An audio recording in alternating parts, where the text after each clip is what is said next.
and make it as short as we can or as long as we can. You talk. You tell who you are. I'm Keith Larson. I'm a researcher at Umeå University. I'm also the director of the Arctic Center at Umeå University, which is a collection of researchers who study different aspects of the Arctic. I'm also the coordinator for the Climate Impacts Research Center here in Abisko. So we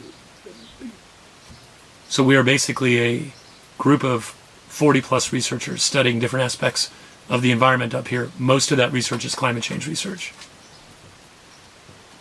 So I have a simple question to you. What is the most important thing?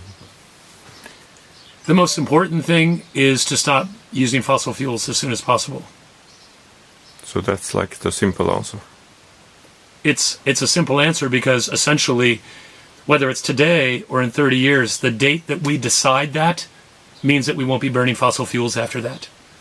So from a perspective of the economy, it may be that it's important to protect the capital that's been invested in factories and in manufacturing, but we could set an end-by date for the use of fossil fuels.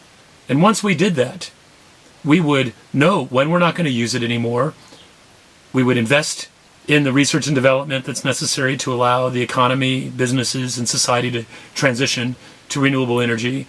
We would subsidize or support the businesses and the entrepreneurs that that will be the new leaders in terms of energy. So it's not about saying like, oh, we need to do it as soon as possible. It's literally just, let's pick a date, whether it's 5 years or 30 years, and do it.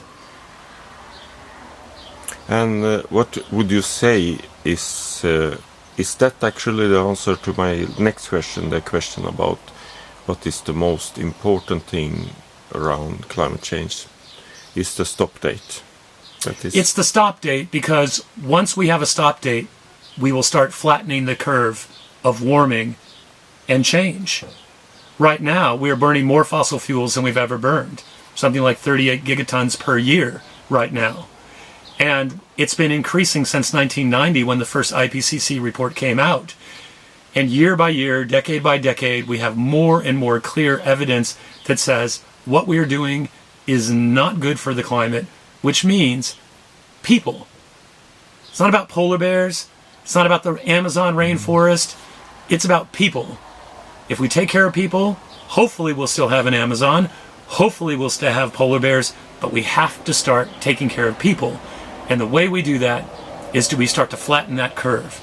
Because if we don't flatten the curve of warming and our emissions, essentially we will create an environment that changes too rapidly for us to either mitigate the effects of climate change or adapt to them. So the moment that we set an end date for fossil fuels, we know when that curve will start to flatten out. What is the biggest misconception or misunderstanding around the issue of climate change that you can see, that you have noticed? Well, I think the biggest misconception is that it's an individual responsibility. They're like, okay, if I start riding my bike, if I start eating less meat, if I stop flying, of course those things are important. But you have to remember, those are things that affluent people can do. Most of the people in the world don't get to choose what type of light bulb to use in their house, how to get from point A to point B, what food they're going to eat, maybe even tomorrow. So I think that's the biggest misperception. So what that ultimately means is that people like us in affluent countries need to vote and need to demand accountability from our politicians to set that end-by date for fossil fuels. I think there's one other misconception, is that somehow that we will just technologically solve this problem, that we can keep living the way we live right now, and that someday in the future, some rich billionaire like Elon Musk or Bill Gates will invent a technology that will be a silver bullet.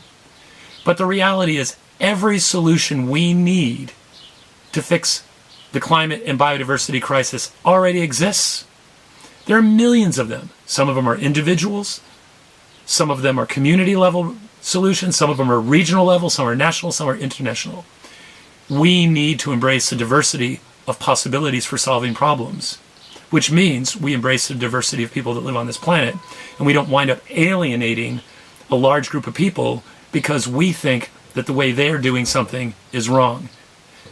And let's not forget, if you live in Sweden or Finland and we've been reducing our emissions, we've largely achieved reductions on our emissions by shifting our manufacturing for the goods that we don't need to countries like China and India, Brazil, or wherever. And then we blame them. We say, well, you know what? It's not really our problem anymore. It's the countries like China. But China's not producing all that crap that we don't need for themselves. They're producing it for us. So I've given you probably 3 different answers to that question. Well, thank you, Keith. It's always wonderful to listen to your straightforward approach to this most important thing. I, by the way, I made a question in the beginning about what is most important. I think life is the most important thing. For sure. Yeah. And human life is the most important thing.